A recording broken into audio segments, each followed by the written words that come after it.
Okay, hi everybody. I want to talk a little bit about uh, guitar fretting postures, and I want to make a quick video here. I don't want this to be very long because, as you guys know, I can write at length, and I have a lot to say about this, but I want to show you just something that's kind of a good starting point, something that's worth thinking about pretty much in every situation, okay? And this is the idea of grip, okay? And I don't mean grip on the guitar, okay? I mean actual human grip, how the hand is um, adapted to grip things, okay? And there's a lot of different grips, okay, that hands are capable of making. They can grasp in a variety of different ways, and each grip has different properties. But the two most important grips that we really think about are what are called the pinch grip, okay? It's kind of like this like crab claw thing, or the flamingo shape, this Steve Morse flamingo shape, where the fingers oppose the thumb, okay, like that. Okay, that is the pinch grip.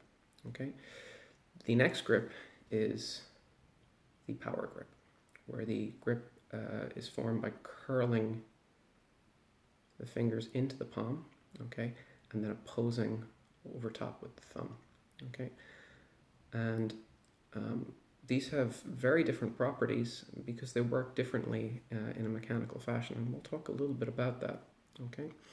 So the first really important thing that we take from this is that the power grip, okay, is significantly more powerful, it's got more strength to it, which is why it's named the power grip, okay. Um, I'm in decent shape. I won't be a professional athlete or anything, but I can do pull-ups by holding my body weight up with two power grips, okay, quite comfortably, okay. My hands don't fatigue, okay, not before my back does anyway when I'm doing pull-ups, not before my back and biceps. My hands are capable of holding that grip securely throughout that action. I can support my entire body weight with one power grip, okay, for a reasonably long time, okay. And I'm not unusual in that regard. Most, you know, reasonably fit people can do so.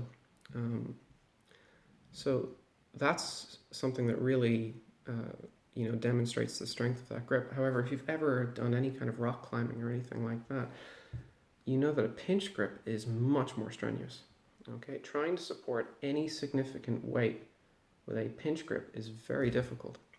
Okay, why is a pinch grip weaker? Okay, why is a pinch grip weaker than a power grip? Well, a pinch grip is weaker than a power grip for two primary reasons. The first one is that with a pinch, there is a lesser degree of flexion. Flexion in the fingers than there is in the power grip, where the fingers are almost completely curled. Okay, almost completely curled like that. So less flexion here than here.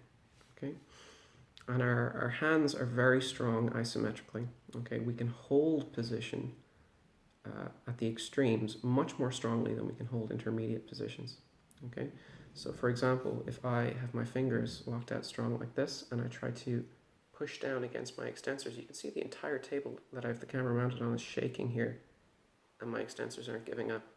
Okay, however, if I bend my hand slightly and I start to curl it, and now I apply that, it folds immediately. Okay, this is something which has effect in many different situations. Okay, so it's the same with our in the opposite direction. At max flexion, it is very, very hard to uncurl the fingers. Okay, however, once that grip starts giving way, it opens up very easily. So if I had a tool here and I were pulling against it, okay, that grip would be very secure until it starts to open up, and then very quickly the hand would release. Okay, so much more powerful because of the increased flexion. The other thing is that this grip does not involve the thumb. Okay, the thumb only locks over like this in a supporting fashion. The primary grip strength comes from the strength of these three fingers. Okay, the second, fourth, and third finger. Okay, like that. Okay, that's where the primary grip strength comes from. And these fingers oppose the structure of the hand. Okay, they oppose the structure of the hand. So the hand, being a physical object, it's like a wall. It doesn't need to push back. It's just there. Okay. On the other hand, with a pinch grip, the fingers push against the thumb, and the thumb is required to engage. Okay, the thumb engages here. That's why when you squeeze with a pinch grip for a significant amount of time, what happens is that the small muscles which control the thumb's ability to oppose those fingers get tired. Okay, so that fatigue quickly builds up in the hand. Okay, and that engagement of the thumb requires muscular exertion of the thumb. Okay, so we'll keep that in mind. Where do you see these in normal practice? Okay, well, if you were doing some fine work, something like writing, now I'm not left-handed, I'm right-handed, so maybe I'll hold it like this. A grip on a pencil is largely similar to a pinch grip. Okay, why? This is small, it's light, and it doesn't require any significant force to operate. Okay. However, anyone who's written for a very long time knows that the hand starts getting very tight when they do so. Okay. Writer's cramps. Okay. On the other hand, if you were operating something which was, a little, required a bit more security, something like a Stanley knife, you would not try to operate the knife like this. Okay, this would be a recipe for disaster. What you would do is you would hold that securely in your dominant hand, okay, with a power grip. Okay, you would align the muscles for their greatest possible strength by keeping the wrist in a relatively neutral position. Moreover, the power grip does not involve gripping perpendicular to the fingers like that. That's very important. Okay, like this, right? And I don't mean perpendicular to the fingers or parallel to the line of the knuckles. It's a slightly skewed process, and it's the curling inward of those fingers and the folding over and reinforcing with the thumb that provides power. Okay, and this is why, for example, pistol grips are angled. Okay, first of all, that allows easier use of the finger, but also that is a more secure grip. Okay, with that slight angle. Okay, so we have an idea now of what the two grips are, what they do, and what their values are in day-to-day life. How does this apply to guitar playing? Okay, well, let's have a look. Okay, so I've got a guitar here, and the obvious example, and this is the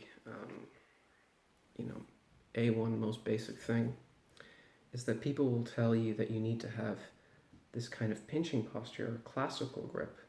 Again, classical guitar would be higher, and my hand isn't quite in the perfect position because I'm not curling all of my fingers and all of that, but still, this pinching type grip is one extreme posture that people talk about.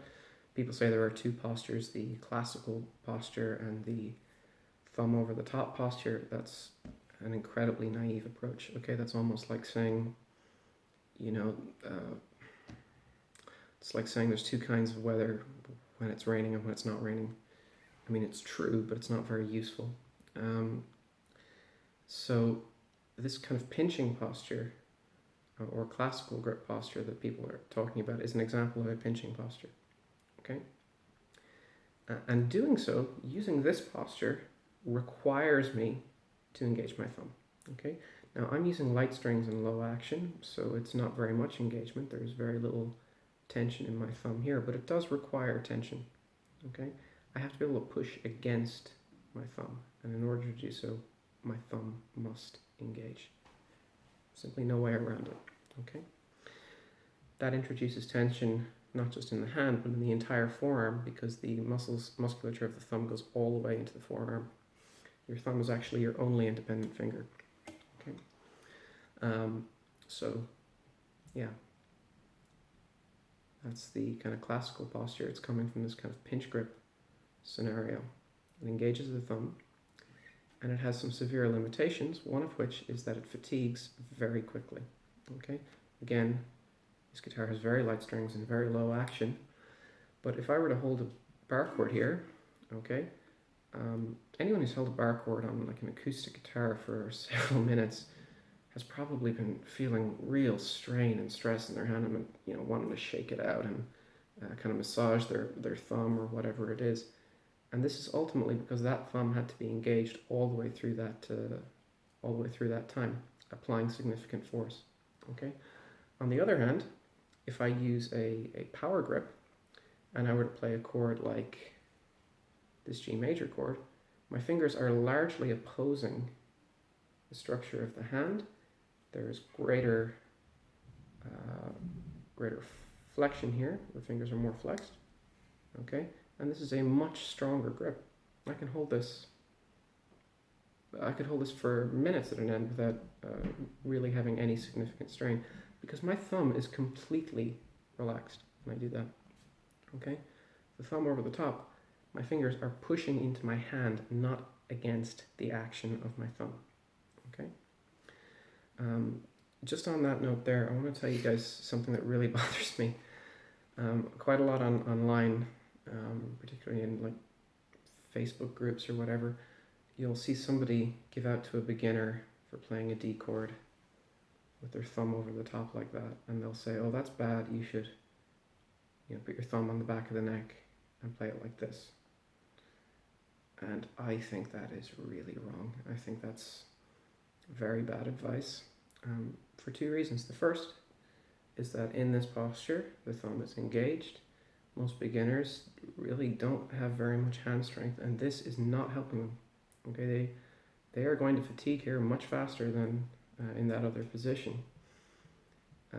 In addition to that, here, when I engage the power grip, my thumb goes over the top, and I can meet the low strings. Okay, so I think this is a much superior grip for holding open position chords than this, thumb against the back of the neck posture. Okay, and again, there's a lot more to thumb against the back of the neck than just, put your thumb against the back of the neck and now you're playing, the classical way or whatever people want to say about it. So that's two things that you should really keep in mind all of the time. Where are you aligning your muscles, okay? And are you mechanically disadvantaging them at a time when you require their strength, okay? And you might find that actually you are mechanically disadvantaging your hand in situations where you need its strength, okay? And I think a really good example of this is when people try to play some 3-note per string patterns very quickly, and they're holding this kind of pinch grip here, because they're squeezing the neck between, well, it's a slight squeeze, but there is pressure between the thumb and the fingers. The thumb has to engage. Since the thumb has to engage, there's now tension in the forearm. Okay, you have to fight against that tension to be able to move the hand and fret. It's actually much, much more efficient to angle the hand, align the power grip so far as it is possible to do so, and try to play as much as you can from here. Okay? Now I can't stretch as far, but I can stretch reasonably well once I know how to do so.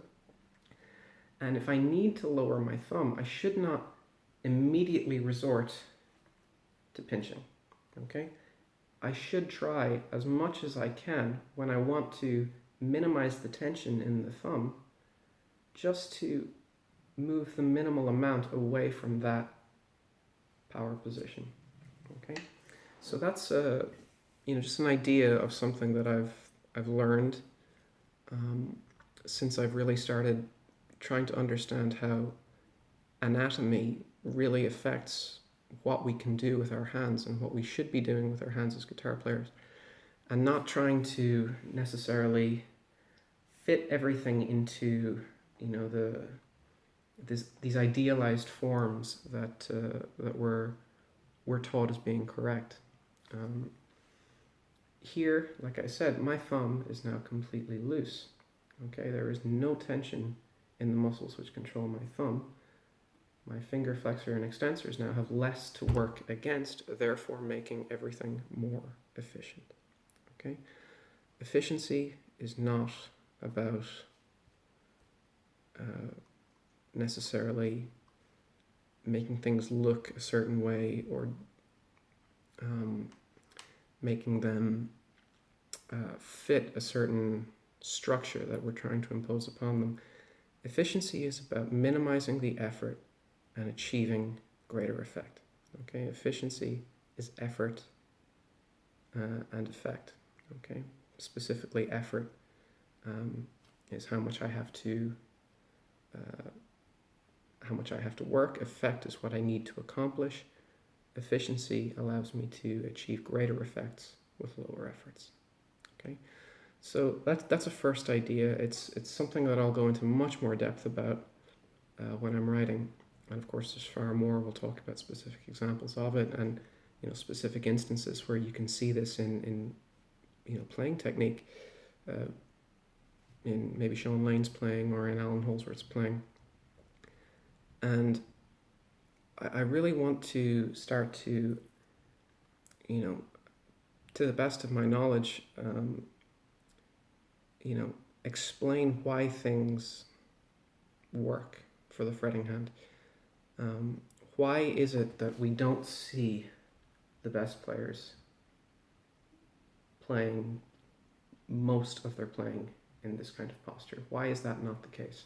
Okay, we're all taught to do this. We're all taught to do this with one finger per fret, but that's not what anyone does. Okay, not what anyone who's very good does. And we should do as they do, and not what they, not what the educators say. Okay, we should be trying to, develop an explicit understanding of what great players know intuitively.